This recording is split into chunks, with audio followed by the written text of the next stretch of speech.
Sophie Selma, un drame familial révélé en l'actrice se livre à cœur ouvert.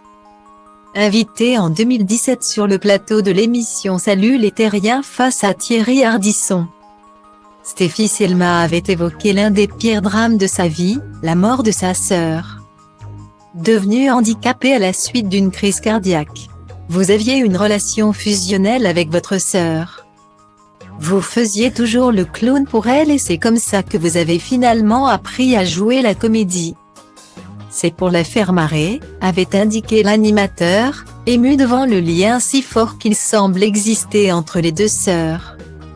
Très tôt j'ai appris à me rendre compte de la chance que j'avais d'être en bonne santé.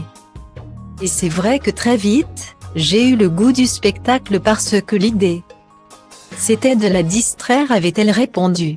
Malheureusement, ce n'est pas la seule tragédie qu'a vécue l'actrice de 36 ans puisque l'une de ses meilleures amies, Sophia Gons, est décédée suite à une embolie pulmonaire alors qu'elle était âgée de seulement 25 ans. Deux femmes qui semblent veiller de là-haut sur la jolie brune, qui s'est désormais fait une place de choix dans le cinéma et sur le petit écran.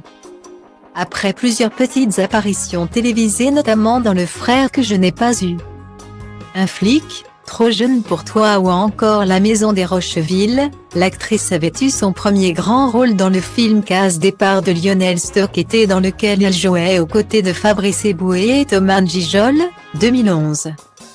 2 ans plus tard, elle a également joué dans Pas très normales activités de Maurice Barthélemy et dans Les Profs. Adaptation de la bande dessinée éponyme par Pierre-François Martin Laval avec F. Adams. En 2015, elle était une star dans le film d'action anti-gang de Benjamin Rocher puis dans la série télévisée 10% de Fanny Herrero. La même année, elle a également joué dans De Prof 2 de Pierre-François Martin Laval.